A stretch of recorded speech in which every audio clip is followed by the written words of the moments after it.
하나님 말씀은 구약성경 창세기 17장 15절에서 22절까지입니다. 우리 같이 한 목소리로 함께 읽겠습니다. 하나님이 또 아브라함에게 이르시되 내 아내 사레는 이름을 사레라 하지 말고 사라라 하라. 내가 그에게 복을 주어 그가 내게 아들을 낳아주게 하며 내가 그에게 복을 주어 그를 여러 민족의 어머니가 되게 하리니 민족의 여러 왕이 그에게서 나리라. 아브라함이 엎드려 웃으며 마음속으로 이르되 100세 된 사람이 어찌 자식을 낳을까? 사라는 90세니 어찌 출산하리요 하고 아브라함이 이에 하나님께 아뢰되 이스마엘이나 하나님 앞에 살기를 원하나이다. 하나님이 이르시되 아니라 내 아내 사라가 내게 아들을 낳으리니 너는 그 이름을 이삭이라 하라. 내가 그와 내 언약을 세우리니 그의 후손에게 영원한 언약이 되리라.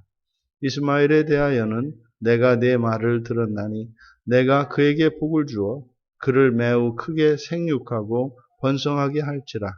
그가 12두령을 낳으리니 내가 그를 큰 나라가 되게 하려니와 내 언약은 내가 내년 이 시기에 사라가 내게 낳을 이삭과 세우리라. 하나님이 아브라함과 말씀을 마치시고 그를 떠나 올라가셨더라. 아멘. 사레의 새 이름과 언약의 지연이라는 제목으로 설교하려고 합니다. 여호와께서 이제 사레에게 복을 주십니다. 하나님께서 복을 주시는 것이 무엇인지 우리에게 가르쳐 주시는데 아브람을 아브라함이라고 새 이름을 지어 주신 것처럼 이제 아브라함의 아내인 사레에게도 이제 아브라함이 된 것처럼 이제 사레도 그의 이름을 바꾸어 사라라 하도록 하셨습니다. 이렇게 항상 하나님의 언약과 이름을 바꾸어 주시는 것, 이것은 존재의 변화, 신분의 변화를 의미합니다. 이제 사라에게 하나님께서 복을 주셨는데 하나님께서 복을 주시니까 아이를 낳을 수 없었던 여인인 사레가 이제 아들을 낳을 수 있게 하시는 거죠. 그리고 여러 민족의 어머니가 되게 하실 것이고 더구나 거기에서 여러 왕이 그에게서 날 것이라고 하나님께서 복을 주셨습니다. 그러니까 지금 하나님이 복을 주신 이것은 바로 언약에 이 사레가 직접 참여하지 않는다 할지라도 남편이 여호와 하나님과 언약을 맺음으로써 그 안에 있는 복을 누리게 되는 것을 우리가 알게 됩니다. 그런데 실제로 지금 사레에게 주신 하나님의 이 복의 내용은 불임인 여인에게서 아이를 낳게 한다는 것, 이것이 사실은 바로 하나님의 창조를 나타내는 것이죠. 없는 것에서 있게 하시는 하나님, 바로 창조주 하나님이심을 나타내시는 것입니다. 이에 대해 아브라함의 반응은 엎드려 웃으며 마음속으로 이러이러했다. 여기서 엎드려서 웃었다 할 때 이 웃었다라고 하는 이 해석은 긍정적인 의미로 좋아서 웃을 수도 있고 또 비웃음일 수도 있습니다. 둘 다 해석은 가능합니다만 하지만 이 웃음은 뒤에 이어지는 내용이 하나님이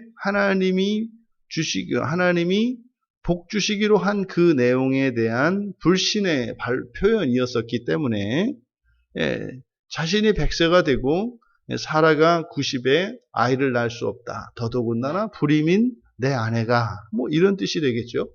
그래서 하나님의 말씀에 대한 불신의 발로이기 때문에 이때 웃음이라고 하는 것은 비웃음입니다. 이 비웃음은 사실상 하나님께는 불경한 것이 되겠습니다만 사레가 아이를 낳는 것은 절대적으로 불가능한 상태라고 하는 것을 확정짓는 거죠. 하나님 앞에서조차 이렇게 비웃을 정도면 이것은 절대로 불가능한 상태다라는 것을 가르쳐 주는 겁니다. 그러면서 아브라함이 하나님을 봐주시는 것 같죠? 하나님께서 복을 주셨는데 그거는 하나님 됐고요. 이스마엘이나 하나님 앞에서 살기를 원하나이다. 그러니까 지금 태어난 이스마엘이나 하나님께서 잘 돌봐달라고 하는 거죠. 그러니까 하나님과 사람의 상식 사이, 하나님과 우리의 존재적 차이, 이것은 뛰어넘을 수 없는 무한한 질적 차이를 가지고 있습니다. 그런데 우리는 하나님을 우리의 상식으로 판단하죠.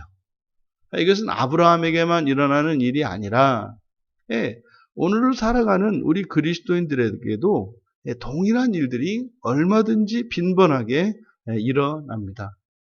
그러니까 하나님이 원하시는 것과 우리가 원하는 것 사이에 거기에는 우리의 상식이 통용이 돼요. 하나님을 우리의 상식 안에 계신 하나님으로 생각하게 되는 거죠. 여러분, 이 하나님은 창조주이십니다라고 할 때 이 창조라고 하는 것은 인간의 이 상상의 한계를 뛰어넘는 것을 말하죠. 상상 자체도 불가능한 것들을 얼마든지 상상할 수 있습니다. 하지만 하나님의 창조라고 하는 것은 사람의 상상 너머에 있는 것이죠. 상상이라는 것은 우리가 가지고 있는 이런 생각들, 보통 이런 생각은 우리의 어휘와 비례한다고 하는데 이런 개념들이죠. 결국 상상도 우리가 가지고 있는 지식의 범주 내에 있는 것이기 때문에 그것이 불가능해 보이는 것이라 할지라도 상상은 가능하다는 측면에서 하나님의 창조에 미칠 수 있는 것이 아니다. 그러면요, 이 하나님께서 사례에게 주신 이 복이라고 하는 것은 우리 상식 너머에 있다. 이것을 우리가 초월이라고 합니다. 하나님이 초월하시는 하나님이신 것을 우리가 잊지 말아야 합니다. 그리고 이제 아브라함의 이 기도, 이스마엘이나 하나님 앞에 살게 해주십시오. 그러면 하나님의 그 말씀을 의심하고 그것을 상식의 수준으로 바꾸어서 하나님께 요구한 아브라함의 이 기도 아니겠습니까? 하나님은 이 기도까지도 응답을 하세요. 그 내용이 삽입이 되어 있는 20절의 내용입니다. 20절에 보면 이스마엘에 대해서는 그래서 하나님 앞에서 이스마엘이나 좀 살게 해주십시오. 기도에도 응답을 해주신다. 그래서 12두령을 낳아서 큰 나라를 이루게 할 것이고 매우 크게 생육하고 번성하게 하실 것이라고 약속을 하십니다. 하지만 이 아브라함의 비웃음에 대해서 여호와께서 말씀하신 것은 아니다. 반드시 사라로 하여금 너에게 아들을 낳아주도록 할 것이다. 그리고 그 아이의 이름까지 지어주십니다. 이삭이라고 하라. 이삭, 요게 웃다, 비웃다라는 뜻이죠. 그래서 이 이름이 여호와 하나님께서 아브라함에게 말씀하셨을 때 하나님의 말씀을 불신하고 비웃었던 그 아브라함의 태도에서 태어날 아기의 이름이 지어집니다. 그러니까 이 아기의 이름과 이 아기의 출생은 너무나 다르죠. 정말 이적적으로 태어나는 아기인데 그 아기의 이름이 비웃음이라고 하는 것이 얼마나 큰 아이러니입니까? 사실상 이 이삭의 출생은 인간의 생육법칙을 초월하는 것으로서 장차 이 땅에 오실 메시아의 이런 초월적인 그런 신비적 출생을 예고하는 것이죠. 그 이삭, 그런데 놀라운 말씀을 하십니다. 내가 그와 내 언약을 세울 것이다. 여기서 지금 할례를 통해서 여호와 하나님께서 아브라함과 이제 할례 언약을 맺으려고 하셨는데 그 언약이 지연되고 있는 것을 보게 됩니다. 그러니까 이것은 여호와 하나님께서 복을 주셨는데 그것을 믿지 않아요. 그것을 믿지 않는다는 것은 언약에 체결하는 것을 언약의 내용을 바꾸는 거죠. 복의 내용을 바꾸는 겁니다. 그래서 언약을 이제 내가 낳을 이삭과 언약을 맺겠다라고 언약을 지연시키십니다. 그러니까 아브라함이 여호와의 약속을 믿지 않은 것은 언약을 거부한 것이고, 그러면 아브라함이 그 언약을 거부함으로써 그의 아들인 이삭에게 언약이 미루어집니다. 그러면 어떤 일이 일어나겠습니까? 만약에 아브라함이 언약을 맺었더라면 이제 아브라함의 모든 자손들은 언약 안에 있게 되는 거지 않습니까? 이게 전가가 되는 거죠. 그런데 문제는 아브라함과 맺을 이 할례 언약이 이삭과 맺게 되어짐으로써 한 세대가 지연됐지 않습니까? 이스마엘은 할례 언약에서 배제되는 결과를 맺습니다. 그러면 이것은 이스마엘에게는 엄청난 사건이 되는 거죠. 그러면 이스마엘에게 하나님께서 복을 주셨어요. 20절에 그래, 네가 이스마엘에 대해서 말한 그것에 대해서 내가 복을 주겠다. 사실은 20절에 있는 이 내용,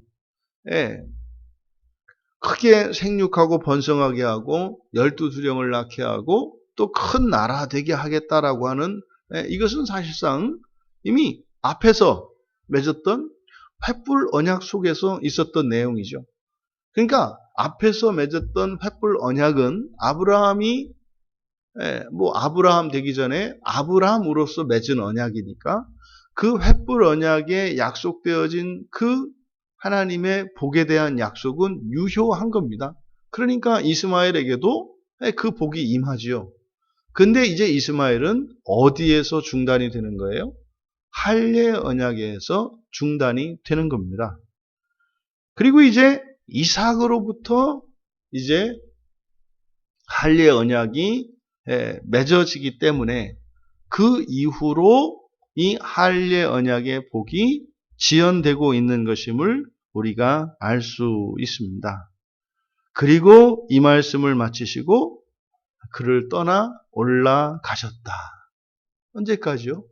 여기서 이제 떠나 올라가셨다라고 하는 의미는 바로 그 언약이 다음 해에 이삭이 태어날 때까지 그 언약의 체결이 지연된 것을 의미한다. 여러분, 우리가 이 말씀을 통해서 여호와의 능력은 우리의 상식을 초월한다는 것을 잊어서는 안 됩니다. 그러니까 하나님의 능력을 우리의 상식으로 이해하려 하고 상식으로 제한하려고 하는 그것은 참으로 어리석은 일이 아닐 수 없습니다. 또 여기서 우리가 알 수 있는 것은 언약은 지속적으로 갱신되어야 한다는 것입니다. 한 번의 언약으로 끝나는 것이 아니라 하나님의 언약은 지속적으로 갱신된다는 것을 우리가 기억해야 합니다. 이것이 오늘날 우리들에게는요, 성차 안에서 언약이 갱신된다고 말씀을 드렸죠. 그러면요, 횃불 언약에서 끝나는 것이 아니라 이제 할례 언약으로 나아가야 하는 거죠. 그러면 다음 언약으로의 진전이 일어나지 않았을 경우에 그 자손들에게 미치는 영향은 너무나 크다는 거죠. 그러니까 이스마엘이 여기에서 갈리는 겁니다. 할례 언약에서 갈리는 겁니다. 만약에 이삭과 할례 언약을 맺으셨다면 이제는 이삭의 자손들이 그 할례 언약에 있게 되는 것이겠습니다만 이스마엘은 또 다른 경우가 된다. 우리의 구원이 지속적으로 이루어져야 하는 것과 다름 아닙니다. 여러분, 우리가 살아있는 동안 끊임없이 구원의 진전이 일어나야 하며 이렇게 이름이 바뀌는 것처럼 우리의 존재와 신분의 변화, 이것은 곧 우리의 본성의 변화를 의미하는 거죠. 이러한 일들이 우리의 삶 속에 지속적으로 일어나야 한다는 사실, 예수 그리스도를 믿고 구원받은 이들에게 여전히 우리들에게도 날마다 새로운 이런 언약의 갱신이 일어나야 합니다. 그럼 그 언약의 갱신이 형식적으로 바로 성찬식을 통해서 우리들의 언약이 갱신된다고 하는 사실을 우리가 기억해야 할 것입니다. 이 본문을 통해서 주시는 이 교훈, 이것은 우리가 살아있는 동안 예수를 믿고 확실한 부활에 대한 약속을 받았죠. 하지만 그 안에 언약을 갱신함으로써 더 나은 구원이 우리에게 약속되어져 있으며 그 더 나은 구원을 위한 이런 구원의 진전이 일어나야 할 것임을 우리에게 가르쳐주고 있습니다.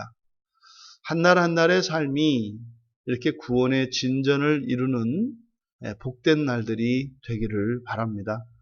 이런 언약의 갱신, 구원의 진전이라고 하는 것은 우리의 구원을 불확실하게 하는 것이 아니죠. 더 나은, 다시 말해 우리의 부활의 영광이 우리들에게는 감히 가늠조차 될 수 없는 것이기 때문에 우리의 삶 속에서 날마다 계속되어지는 구원의 진전을 통해 부활에 대한 우리의 소망이 커가야 한다는 것입니다. 오늘 하루도 그렇게 부활을 통해서 이루실 우리가 도저히 상상할 수 없는 그 부활의 영광에 더욱 날마다 가까이 나아가시는 하루하루가 되어지시기를 주님의 이름으로 축복합니다.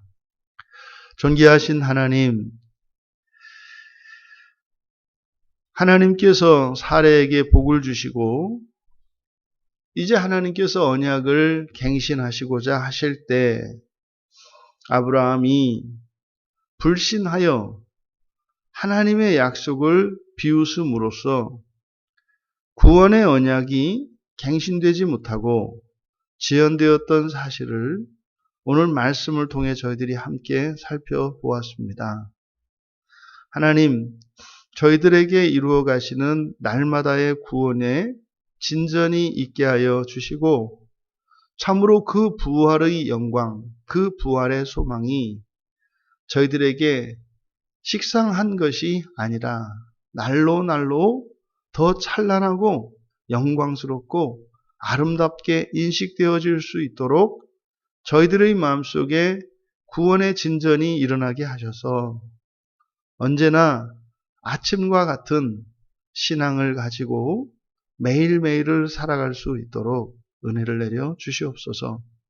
감사하며 예수님의 이름으로 기도하옵나이다.